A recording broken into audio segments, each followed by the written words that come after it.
नागपूरमध्ये काल जी दुर्भाग्यपूर्ण घटना झाली त्यामध्ये 33-34 पोलिसांना जबर आणि काही मारहाण झाली आहे, काही ठिकाणी जबर मारहाण झाली आहे, पोलिसावर दगडफेक झाला आहे.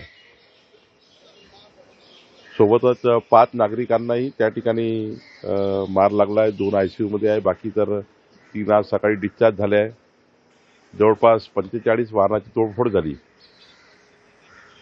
नागपूर शहरामध्ये शांतता राखणे, सर्व समाजाने नागपूर शहराला शांत ठेवणे आणि सोशल मीडिया अकाउंटवरनं ज्या चुकीच्या बातम्या, चुकीच्या अफवा पसरवल्या जात आहेत त्यावर आमचं लक्ष आहे.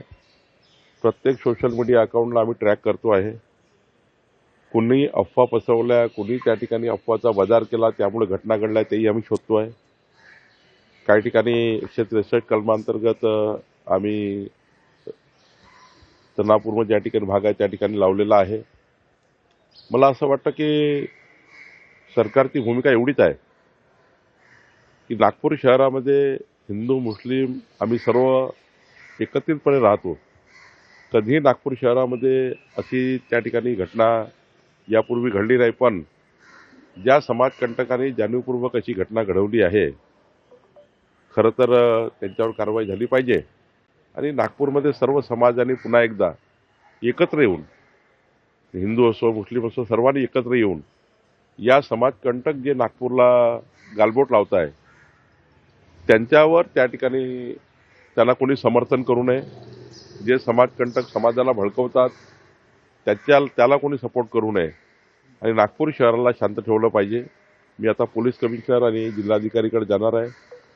संपूर्ण घटनेचा आढावा घेणार आहे. माननीय मुख्यमंत्री महोदयांनी मला सूचना दिल्या आहे आणि सोबतच त्या ठिकाणी काही पोलीस जखमी आहेत, काही लोक जखमी आहेत, त्यांच्याशी मी भेटणार आहे आणि जसे जसे आता पुढच्या काळामध्ये परिस्थिती निर्माण होईल त्यामध्ये मी लक्ष ठेवणार आहे. समाजकंटक होण्या यांची काही ओळख पटली आहे का? नेमकं घटनेचं कारण काही कळलं का?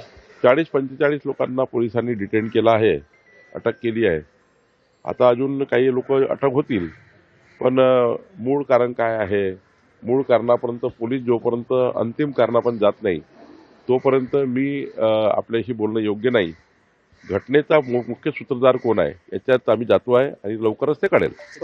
स्थानिक हिंदूंचा आरोप आहे की त्यांच्या घरांना ठरून लक्ष केलं गेलं, कुठेतरी सुनियोजित पद्धतीने हा संपूर्ण हल्ला होता. एकदा ते सांगितलं आहे की पोलिसांचा एकदा मी पूर्ण रिपोर्ट घेतल्यावर यावर मी नक्की बोलेल. पण आज तर महत्त्वाचं काय आहे, आज आपल्याकरता, मीडियाकरता, तुमच्या माझ्याकरता, नागपूरकराकरता महत्त्वाचं काय आहे की नागपूर शांत ठेवणे, नागपूरमध्ये कुठलेही त्या ठिकाणी अशांत तयार होणे याची काळजी घेणे ही आपली जबाबदारी आहे. बाहेरून लोक आले होते, त्यासोबतच पोलिसांचं सुद्धा दुर्लक्ष या संपूर्ण प्रकरणावर होतं. नाही, प्रवीण दटके काय बोलले, पण मी आता पोलीस कमिशनरला जाणार आहे आणि जिल्हाधिकारी राहणार आहे. पूर्ण घटनेचा मी आढावा घेणार आहे. दुपारी 2 वाजता मुस्लिम समुदाय तिथे तैनात झाला होता दुपारी 2 वाजता, तरी मात्र संध्याकाळी 7:30 वाजता ही घटना घडलेली आहे. पोलीस प्रशासन कुठेतरी कमी पडली काय? मला तेच विचार सांगायचा आहे की जोपर्यंत मी पोलिसांकडनं, प्रशासनाकडनं आणि जनतेकडनं दोन्हीकडनं संपूर्ण याचा रिपोर्ट माझ्याकडे येत नाही तोपर्यंत पोलिसांचा दोष आहे की याचा दोष आहे, त्याचा दोष आहे, योग्य नाही. पोलिसांनी त्या ठिकाणी मोठ्या प्रमाणावर पोलिसांना मारहाण झाली आहे, मोठ्या प्रमाणावर पोलिसावर अटॅक झाला आहे, त्यामुळं त्यांची बाजू महत्त्वाची आहे. तर निश्चितपणे याच्यामध्ये पूर्ण चर्चा झाल्यावर मी आपल्याशी बोलेन. कधीपर्यंत असणार आहे? आता हे जोपर्यंत हे तणावपूर्ण शांतता आहे तर शेवटी अनालिसिस पोलीस करतात, त्या ठिकाणी जिल्हाधिकारी करतील आणि मग निर्णय घेतील.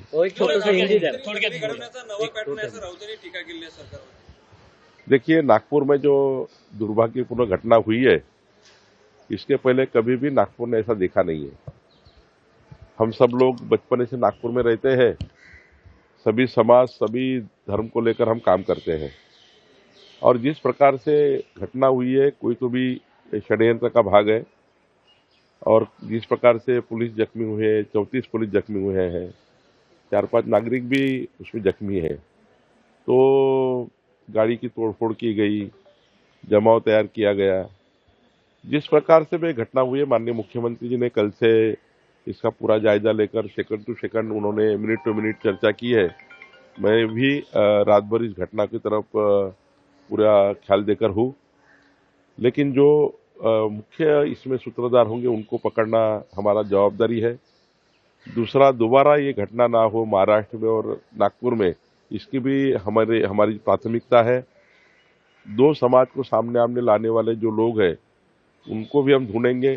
सोशल मीडिया अकाउंट के ऊपर जो गलत तरह से सोशल मीडिया अकाउंट पे जो यहाँ पे झूठी खबरें फैला रहे हैं उनको भी हम ट्रैकिंग कर रहे हैं। कौन सोशल मीडिया वाले हैं जो झूठी खबरें फैला रहे हैं और वातावरण खराब करने का प्रयास कर रहे हैं, वो भी हम चेक कर रहे हैं। और निश्चित रूप से नागपुर शहर में और महाराष्ट्र में दोबारा ऐसी घटना नहीं होनी चाहिए, कोई भी बयानबाजी नहीं होनी चाहिए, इसका भी हम पूरा ध्यान रख रहे हैं। मुझे लगता है कि नागपुर में इससे पहले ऐसा कभी हुआ नहीं। नागपुर की जनता समझदार है। मैं नागपुर की जनता को हाथ जोड़ के विनती करता हूँ, सभी समाजों को, कि शांततापूर्वक इस स्थिति को निपटे और शांत रहे। कोई भी ऐसी घटना ना हो जो नागपुर शहर को बदनाम करे। यही मेरा निवेदन नागपुर की जनता को है। लोकशाही मराठी ऐका, पहा, जागरूक रहा।